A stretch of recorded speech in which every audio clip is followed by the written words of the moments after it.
Hello, this is Business Now, reaching you live from iBrandTV News Studios in Lagos, Nigeria. Coming up, Central Bank of Nigeria to pay exporters 65 naira rebate for every $1 remitted. Financial stocks lift Nigerian exchange group turnover by 67.1%.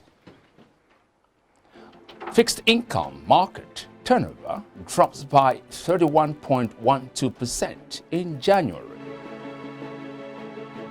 MFS Africa joins the Pan-African Payment and Settlement System Network.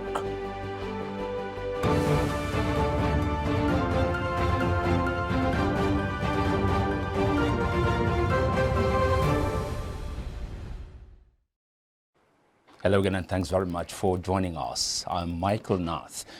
The Central Bank of Nigeria has said it will pay exporters 65 naira for every $1 sold into the economy through the investors and exporters window.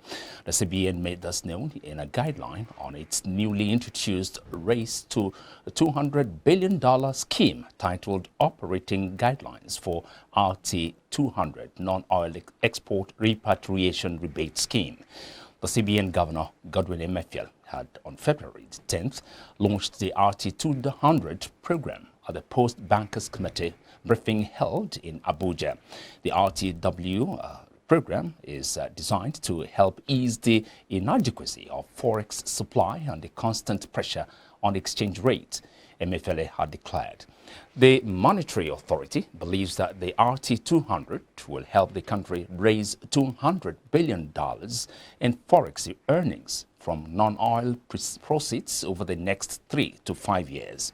The FX program is anchored on 5 key agenda, which include a value-adding exports facility, non-oil commodities expansion facility, non-oil FX rebate scheme, dedicated non-oil export terminal, and biannual non-oil export summit.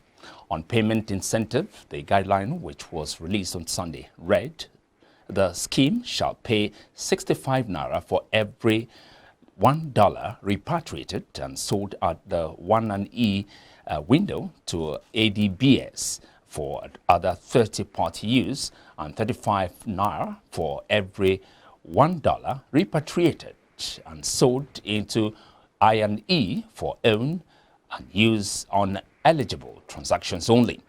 Now, the federal government raked in 1.69 trillion naira from company income tax, CIT, in 2021, according to statistics from the National Bureau of Statistics.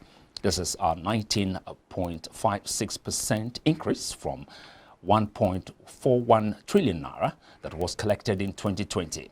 According to the NBS data, the federal government raked in 392.77 billion naira during the first quarter of 2021 and 472.07 billion naira in the second quarter, 472.52 billion naira in the third quarter, and 347.81 billion naira in the fourth quarter of 2021. The NBS said in first quarter 2021, breweries, bottling and beverages generated the highest amount of CIT with 23.26 billion naira generated, and closely followed by professional services including telecoms, which generated 18.17 billion naira. State ministries and parastatals generated 70.35 billion naira, while textile and garment industry generated the least, and closely followed by mining and automobiles assemblies with 13.49 million naira, 34.40 million naira, and 73.457 million naira generated respectively. In the second quarter 2021, professional services generated the highest amount of CIT with 130.09 billion naira generated, and closely followed by other manufacturing, which generated 87.27 billion naira. Banks and financial institutions generated 60.01 billion naira, while textile and garment industry generated the least, and closely followed by automobiles and assemblies and pioneering with 27.23 million naira, 62.15 million naira, and 64.30 million naira generated respectively. An expert has stressed that Nigeria is on the wrong trajectory as far as the downstream sector of the oil and gas is concerned. Oil and gas analyst Bala Zaka said this in reaction to the surge in the price of Brent crude to $100 for the first time since 2014 due to the invasion of Russia forces in Ukraine. Now, Zaka added that the crisis has exposed the inefficiencies in government, noting that the lack of functional refineries as well as the Petroleum Industry Act, PIA, are some factors encouraging importation of fuel. He spoke earlier in the day on iBrandTV's Business Breakfast show. Nigeria is or has been on the wrong economic trajectory as far as the downstream sector of the oil and gas is concerned. Ordinarily, one will expect that Nigeria should be scooping so much, but because the system of the downstream operation of Nigeria is into a relationship of direct sale, direct purchase. Nigeria is not having functional refineries, and because even the Petroleum Industry Act encourages importation, encourages deregulation. This is the kind of experience a country of 200 million citizens that will be relying on less than 10,000 megawatts of electricity will experience.